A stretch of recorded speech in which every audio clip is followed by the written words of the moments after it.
जय श्री राधे। अजन्मा जब पृथ्वी पर जन्म लेता है तो जन्म लेने के लिए किसी को चुनता है। आज द्वापर में कृष्णचंद्र जब जन्म लिए तो चुने वसुदेव और देवकी को। वसुदेव और देवकी के माध्यम से कृष्णचंद्र इस धराधाम पर, इस ब्रज की धराधाम पर प्रकट हो रहे हैं। भगवान कारागार के भीतर में वसुदेव और देवकी के समक्ष चतुर्भुज रूप में प्रकट हुए हैं और प्रभु अष्टमी की मध्य रात्रि में जब आकाश में चंद्रमा रोहिणी नक्षत्र पर है, उस समय भगवान का प्राकट्य हुआ और वसुदेव जी लेकर कहाँ गए? गोकुल में लेकर के पहुंच गए। कृष्णचंद्र मध्य रात्रि में, अष्टमी की मध्य रात्रि में केवल दो के सामने में प्रकट हुए, वसुदेव और देवकी के सामने में। लेकिन चले कहाँ गए? चले गए प्रभु नंद और यशोदा के यहाँ। वास्तव में नंद एक वृत्ति है जो दूसरे को आनंद दे, सो नंद, और यशोदा भी एक वृत्ति है जो दूसरे को यश दे, सो यशोदा। अगर आप चाहते हो आपके घर में कृष्णचंद्र ताता थैया थैया करके नृत्य करें, प्रभु की लीलाओं का आप दर्शन करें और दर्शन करके आह्लादित हो जाए, और तब क्या करो? एक सूत्र है, अपने घर में दो चीजों को बढ़ा दो, अपने जीवन में दो चीजों को बढ़ा दो। पहला, दूसरे को आनंद देने की वृत्ति को बढ़ा दो, और दूसरा, दूसरे को यश देने की वृत्ति को बढ़ा दो। जो दूसरे को आनंद दे, सो नंद, और जो दूसरे को यश दे, सो यशोदा। जैसे ये दो वृत्तियां हमारे जीवन की चरम सीमा पर पहुंचेंगी, हमको परमात्मा को नहीं खोजना पड़ेगा। परमात्मा ताता थैया थैया करते हुए हमारे जीवन में प्रवेश कर जाएंगे। जिस प्रकार से प्रभु गोकुल के भीतर में प्रकट होकर, गो अर्थात इंद्रियां और कुल अर्थात समूह, गो अर्थात गायों के रहने का गोष्ठ, कुल अर्थात समूह, जहां प्रभु प्रकट होकर के गायों की सेवा करते हैं, जहां प्रभु प्रकट होकर के जीव जो इंद्रियों के समूह के भीतर में उलझा हुआ है, वहां से उसकी वृत्ति को समेट करके आनंद को प्रदान कर देते हैं। तो प्रभु मध्य रात्रि में दो के सामने में प्रकट हुए, वसुदेव और देवकी के सामने में, और हम सब के सामने में प्रभु कब आए? नवमी की प्रातः को। वास्तव में कृष्णचंद्र का प्राकट्य अष्टमी की मध्य रात्रि, और हम सबको जो प्रभु का दर्शन हुआ नवमी की प्रातः को, ये एक यात्रा है, जीव की, ब्रह्म की ओर की यात्रा है। गणित शास्त्र के कमाल को आप देखिए। देखो, अध्यात्म के दृष्टिकोण से जो 9 अंक है, ये ब्रह्मवाचक अंक है, और 9 से नीचे जितने भी अंक हैं, ये जीववाचक अंक है। आप गणित का कमाल देखिए। 9 से एक अंक नीचे 8 पर चले, 8 जीव का वाचक है, और ये 8 अर्थात जीव अकेला आगे बढ़ने का प्रयास किया, 8 दुगना होने का प्रयास किया, 8 को 2 से गुना करोगे तो क्या होगा? 16। 6 और 1 7।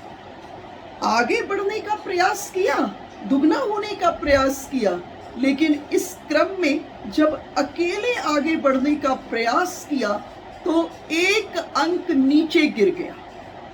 जीव 3 गुना आगे बढ़ने का प्रयास किया। 8 को 3 से गुना करेंगे तो 24। 4 और 2 6।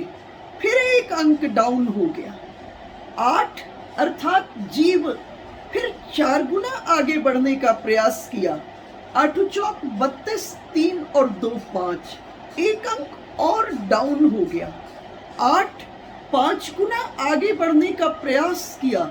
8 को 5 से गुना करेंगे 40 और 4 ही बचा, अर्थात 1 अंक डाउन हो गया।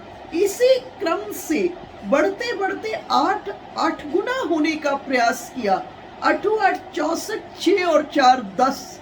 1 ही बच गया, अर्थात जीव अकेले आगे बढ़ने का प्रयास किया। जितना प्रयास किया उतना नीचे नीचे नीचे गिरता गया। लेकिन ये जीव जैसे ही 9 से मिला, अर्थात ब्रह्म से मिला, 8 को 9 से गुना करोगे 8 9 72। ये 9 ही हो गया।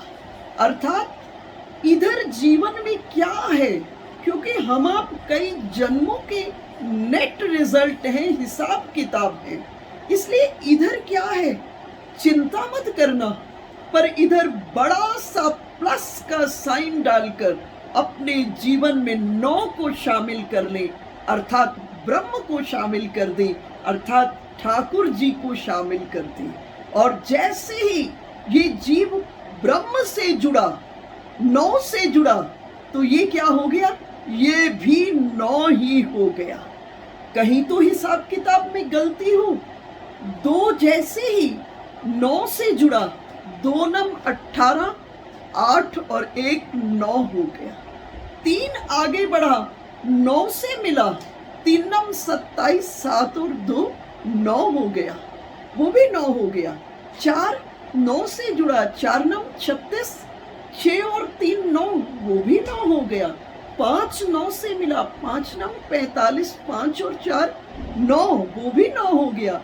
6 9 से मिला, 6 9 54। 5 और 4 9 हो गया। जो 9 से मिला वो 9 ही हो गया, अर्थात जीव जैसे ही ब्रह्म से मिला उसे ब्रह्म के समकक्ष आनंद की प्राप्ति हुई। 7 9 से मिला, 7 9 63। और 6 और 3 9। 8 9 से मिला, 8 9 72। 7 और 2 9।